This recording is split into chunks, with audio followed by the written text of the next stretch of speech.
অবশেষে খুব যত্ন সহকারে মোবিল দেওয়া হচ্ছে ইঞ্জিনে।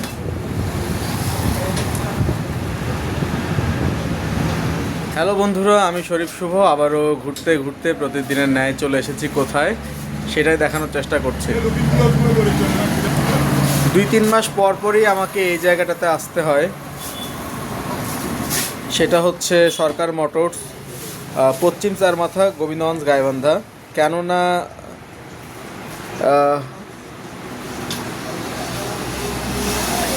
বাইকের ইঞ্জিনের হচ্ছে যে খাদ্য, সেটা হচ্ছে মোবিল ড্রেইন করার জন্য আমাকে আসতে হয়। দেখেন আমার মোবিলের অবস্থা কি হয়ে গিয়েছে, একদম কালো হয়ে গিয়েছে। আর আমি যেহেতু রেসিং মোবিলটা, ফুল সিনথেটিক রেসিং মোবিলটা উঠানোর চেষ্টা করি, যার কারণে প্রায়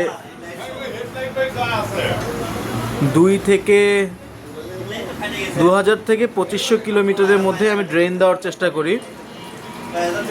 এটা আমাকে এখানকার যে মোটর বাইকের যে হচ্ছে হেড মেকানিক আছে আমাদের স্বপন ভাই, তিনি বলে দিয়েছেন। আর এই তো এখানে বেশ ভালোই ব্যস্ততা চলছে,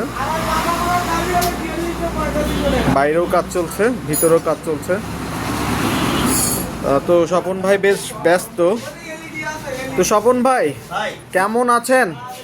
সব মিলিয়ে আলহামদুলিল্লাহ ভাই। এই যে মাঝে মাঝে আপনার কাছে আসি, আপনাকে বিরক্ত করি, কেমন লাগে? এটাই তো আমাদের কাজ ভাই। যত বিরক্ত বোধ ফেলে কিছু নাই। তুমি আসবা, ছোট ভাই, ভালোবাসা, আচ্ছা, সবসময় অথেন্টিক ভালো জিনিস দেওয়ার চেষ্টা করি। আচ্ছা, এটা তো ফুল সিনথেটিক না? হ্যাঁ, ফুল সিনথেটিক রেসিং। আচ্ছা, রেসিং। আসলে স্বপন ভাই রিকমেন্ডেশন যে হচ্ছে আমাকে লিকুমলি হচ্ছে এই ফুল সিনথেটিক হচ্ছে লুব ওয়েলটা আমার বাইকের জন্য উনি প্রতিনিয়তই সাজেস্ট করে এবং উনি উঠিয়ে দেয় প্রতিবার। আর এই জন্যই সরকার মোটরসে আসা আমার। গোবিন্দগঞ্জে যারা আমার ভিডিওটা দেখছেন, আমি মনে করি তাদের কাছে এই দোকানটা নিয়ে আর নতুন করে কিছু বলার নাই। বিশেষ করে গোবিন্দগঞ্জে যে সকল বাইকার আছেন তারা সবাই এই দোকানটা চেনেন, এখানে মোটামুটি আসেন, এমনটাই প্রত্যাশা ব্যক্ত করছি। তো এই হচ্ছে অবস্থা। বাইকের খাদ্য উঠানোর কাজ চলতেছে। লিকুমলি এটা এখন উঠানো হবে। আর এই তো তারপরে হচ্ছে বাইকটাকে ওয়াশ করানো হবে। এই হচ্ছে ব্যাপার। আর বাইকের ইঞ্জিন ভালো রাখার জন্য অবশ্যই ভালো ব্র্যান্ডের, ভালো কোয়ালিটির হচ্ছে লুব ওয়েল বা ইঞ্জিন ওয়েলের বিকল্প আসলে কোনো কিছুই হতে পারে না। ইঞ্জিন ঠিক তো সব ঠিক, এই হচ্ছে বিষয়। এই জন্য আমি চেষ্টা করি একটু পয়সা খরচা করে হলেও ভালো ব্র্যান্ডের ইঞ্জিন অয়েল বাইকে উঠানোর জন্য। এই হচ্ছে বিষয়। তো ভালো থাকবেন, সুস্থ থাকবেন।